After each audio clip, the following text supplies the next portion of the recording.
Efforts to reach a ceasefire in Gaza are approaching a critical juncture, with both Israel and Hamas exchanging blame, raising concerns that the negotiations may be on the verge of collapse. These developments are resonating strongly within Israel, where National Security Minister Itamar Ben-Gvir has once again threatened to resign if a deal is finalized. Meanwhile, suffering in Gaza persists as heavy Israeli bombardments continue to kill scores of Palestinians, particularly near aid distribution points. I'm Henny Saif. Let's get in focus.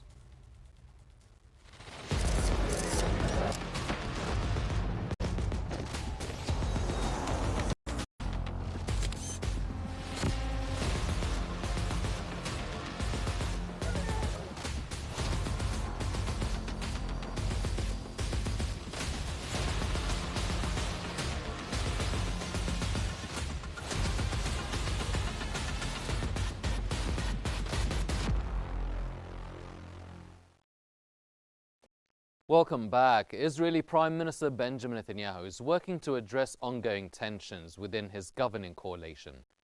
The Times of Israel reported as he holds meetings aimed at diffusing threats from both his ultra-nationalist allies over Gaza ceasefire negotiations and his Haredi partners over the ultra-Orthodox conscription legislation.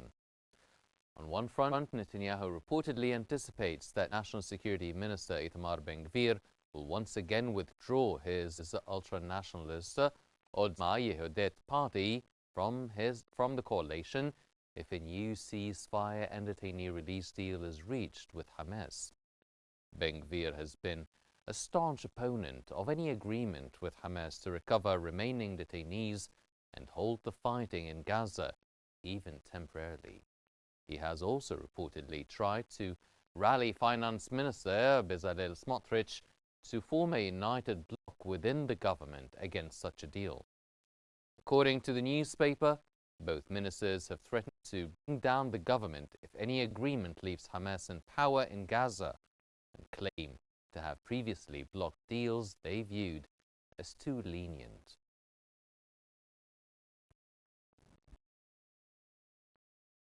Focusing more on this file, we're joined from Jericho by Dr. Abdel Nasser Meki, the political science professor. Dr. Meki, welcome to In Focus. Sir, how significant is the threat from Itamar Ben-Gvir and Otzma Yehudit to Netanyahu's coalition? Can the government survive another withdrawal by the party? Good evening. Just before I will start, I will talk about the role of the system of Israeli, the distribution of the seats for the Knesset. As you know, the Knesset consists of 120 seats. So now the coalition is about have 64 seats, which have the the majority and can have the the government and have the coalition is consist of many parties, especially from Ben-Gvir party and also Smotrich party, and also from the Yehuda HaTorah and the Haredim, and another, and the Likud.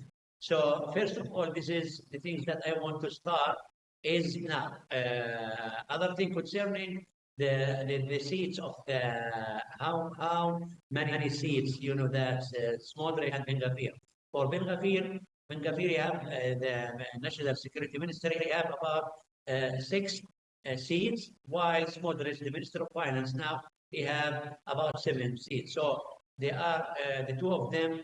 That have for about 13 seats. That means if they want to withdraw from the government, from the coalition, that means this government will drop, and that means they will go to the early election in Israel, and that means Netanyahu will be failed, and maybe he will go to the jail.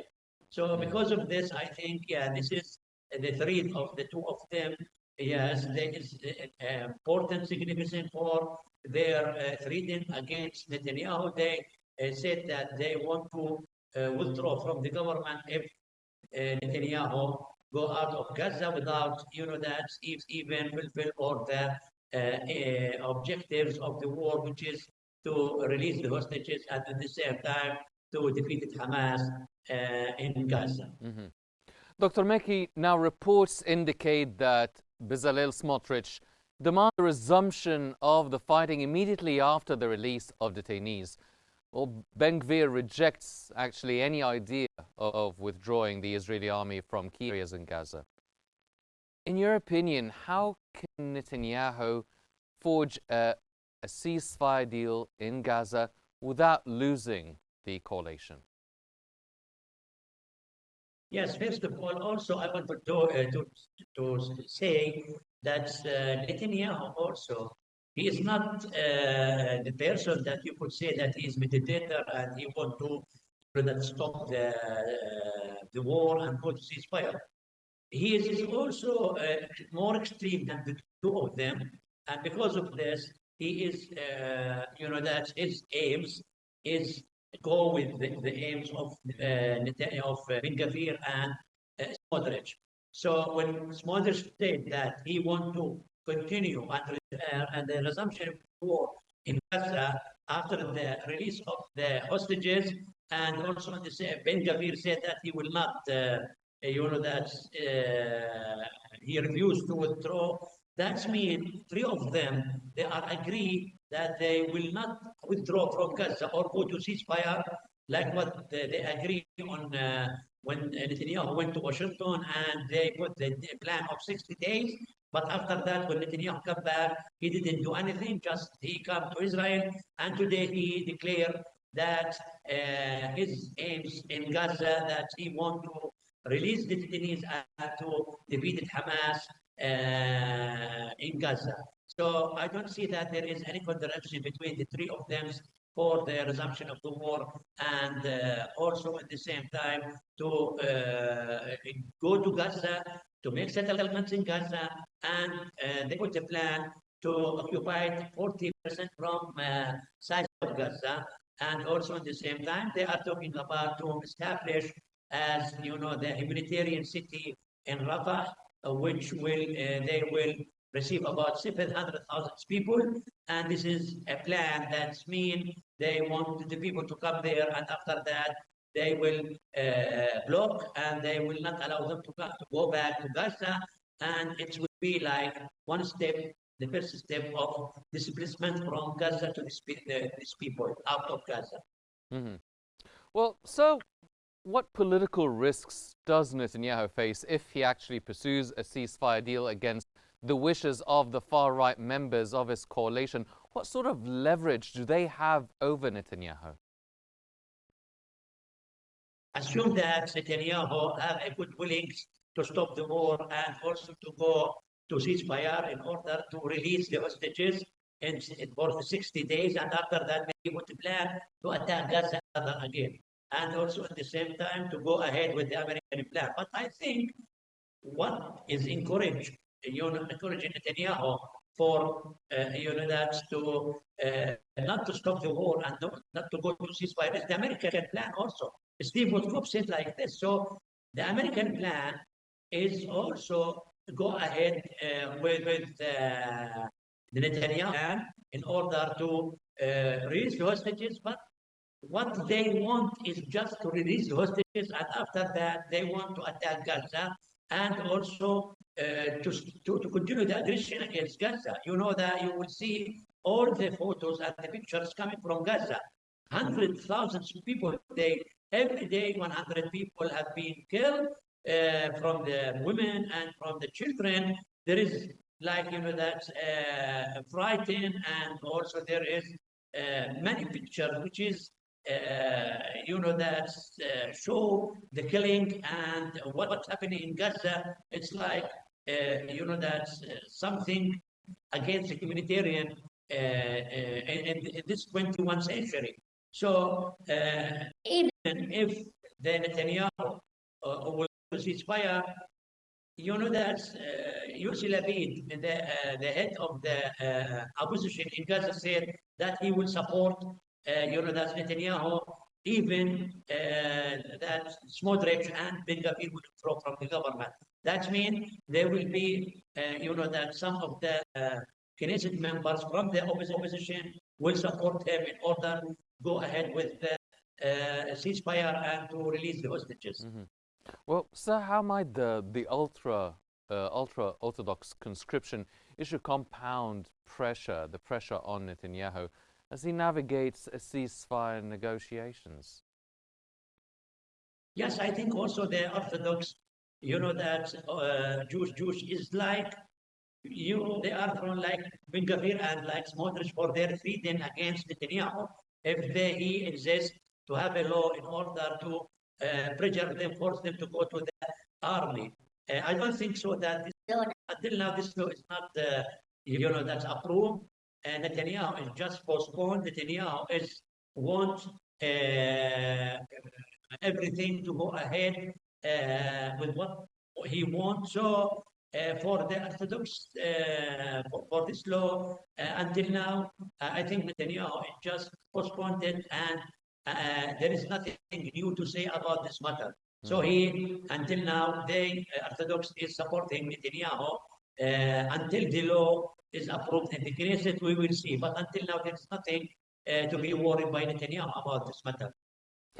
When the US President Donald Trump hosted Netanyahu at the White House, the meeting reportedly failed to advance a Gaza ceasefire, despite the public optimism from both leaders that a deal was near. So, in your opinion, was that meeting primarily aimed at bolstering each leader's domestic political standing? Yes, I think the two of them, they want to go to be as, that a leader in their country. They did something like Trump. He's like a hero in the show. Sometimes he said something, and after that he changed. Sometimes he said about maybe like Iran, he want to attack Iran, and sometimes he said no, he want to make a deal with Iran, like Russia, like Ukrainian war, and like in Gaza, he said from the beginning that he want to Gaza for him. Displacement of the people is better for them to go. He want to make it like a Rivera. Also, Netanyahu, as you know, they have many pressures from all the coalition, from Smotrich, Ben Gvir, and Haredim Orthodox. So also he could make like compromise for all these pressure. He want to be like a leader in his country. He want to be as a king of Israel, and he could say that he could make all the problems and conflict. How could he make a deal and make settlements and to be on the end is a hero. And this is also like Trump. So two of them, they want to be like a hero in their countries. As you know, when Netanyahu give the letter of nomination for Nobel Prize for Trump is something, that I say that's ridiculous because Netanyahu himself is accused by the ICC as a criminal. So how could this will be, as you know, that one of the criminal give his opinion and a prize to Trump to be as taking the prize Nobel. So this is the two characters of the Trump and also Netanyahu. From Jericho, that was Dr. Abdel Nasser Meki, the political science professor. Thank you very much, sir, for joining us here on In Focus. Meanwhile, Gazans continue to endure the dual hardship of relentless Israeli airstrikes and the deepening toll of the war, as a worsening fuel crisis threatens to bring aid delivery and vital health services to a halt.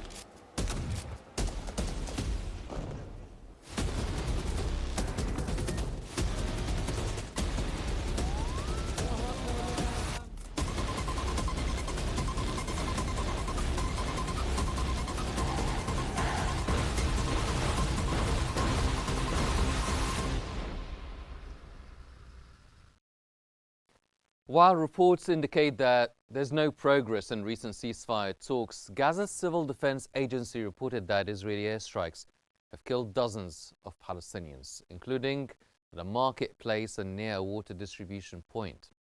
According to Sharq al-Awsat, 8 people, 6 of them children, were killed in central Gaza when a drone strike hit a water distribution site within the Nusayrat refugee camp, an area sheltering displaced civilians.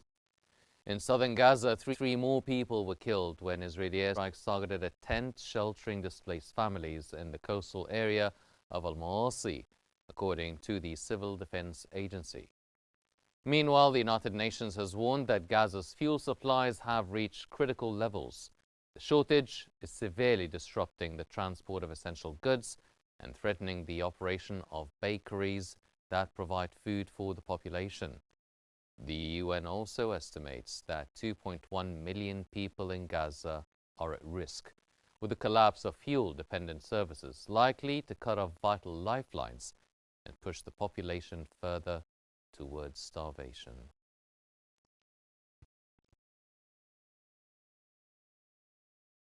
And to shed more light on this story, we're joined from Paris by Dr. Majid Boudin, the international law professor. Welcome to In Focus. As an international law professor, how does international law respond to reports of Palestinian children in Gaza being killed daily while trying to access clean water, particularly in areas designated for displaced civilians? It is very clear from the beginning. This is planned. There is a planned move to make the population starve. On one hand, to kill civilians, and this is qualified by international law as a war crime. So the matter is very simple, but it's continuing, and this is a continuous fact under international law from after the 7th of October attack until now. The Israeli army, under the instructions of Netanyahu, are continuing this fact in a permanent way. So this is a continued crime, and this is punished by international law, either as on a personal level or on the level of the state. So the matter is very clear. This is planned. There is a program. There is a move to achieve the goals. The goals are to make as much victims as possible for Netanyahu. But here we have to understand why Netanyahu didn't want to make a ceasefire, how he's still bargaining in the negotiations, even and why the American plan was very clear and very simple. Here we have to see a difference between the Trump's position and Netanyahu's position. Mm-hmm. Trump, he doesn't want this war to continue for whatever reasons he has, but for personal reasons, to satisfy his electorate, for the prestige of the U.S., for the prestige of his administration, for goals. But Netanyahu, he doesn't want to stop. And this difference is very important to understand. Netanyahu doesn't want to have an open war against Iran. He wanted to achieve a target, and he did it. Netanyahu wanted to continue. And why that?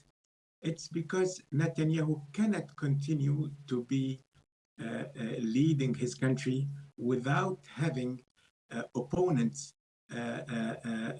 still in front of him, and they continue to have. Netanyahu needs the Iran to be the Iranian leadership to continue this rhetoric of war. They wanted Hamas to continue this rhetoric of war. While Trump, he doesn't want that. Trump, he wants to make a deal. He wants to make a deal, to make a ceasefire, and to stop this. And nobody believed that Netanyahu wants to make this Riviera plan to be achieved. No, Netanyahu wanted to have a deal with the whole area. He wanted to have transactions. Netanyahu has a messianic objects and goals to achieve, and this is a major difference. Mm-hmm. Well, we just found out, sir, that there is smoke that's billowing all over the skies of Gaza, which really shows that the crisis is still ongoing as we speak, and with fuel shortages reportedly crippling food and aid deliveries across Gaza. Is it still a question that is it violating international prohibitions on starvation as a method of warfare, especially considering that 2.1 million Gazans are now at risk? There is no question about this. The international law is very clear. And the point is that there are threats against the progress of the recourses before the International Court of Justice and before the International Criminal Court. And all these pressures against the prosecutor and the judges and the International Criminal Court are really a matter of preoccupation. And this impedes the continuation in a smooth way of these recourses. The point is here, how the international community, how the countries like Europe can do something in a practical way to make this achieved and to speed up the process. Because every day we have reports now on the fact that which is not challenged until now, it's denied, but it's not. There is no evidence against this, that the Israeli troops are targeting the civilians in a very clear way. There are testimonies of soldiers, of officers from the army, from the Israeli army, that generals have given instructions to fire, to open fire on civilians, and this is not acceptable under international law, and new cases must be opened immediately for that. And so this matter is a turning point here, because in the beginning we have seen a trend that the International Court of Justice and the International Criminal Court were very active. Then with this attack against Iran, there is a slowdown of the protests, but now it's continuing. So now the matter is going back to the surface, and actions must be taken, and diplomacy must be active. Well, Dr. Boudin, you've mentioned that international law has been broken. International prohibition on starvation being used as a weapon has been violated. Questioning how Europe would respond, how the US would respond, how the international community would respond, the ICC, the ICJ. Now, what sort of legal or ethical implications of a block threatens to collapse Gaza's entire humanitarian infrastructure, impacting hospitals, bakeries, water networks, aid distribution relied on by civilians? What is there to be done now? Gaza is destroyed, population and infrastructure on a large scale. 55,000 people is not nothing. Is a very important thing. The narrative must change. We have 55,000 lives taken. We have 50,000 projects of lives which has been hijacked and made sink. We have destroyed. So we have all the infrastructure of Gaza destroyed between around 90%. This is an international responsibility, and this responsibility is to be shared by the international community on a legal ground, which is the following: the fact that when a state had the possibility to stop a war crime and doesn't do it, the omission to act is by itself made the state liable on the ground of international law. So there are grounds to make a lot of countries liable to not have stopped this war. Now, what to do? First of all, we have to continue to claim that the only ground, the only shield to the Palestinian people is international law, and there is no other alternative. The second is that international law was not made applicable, and this is a violation by itself.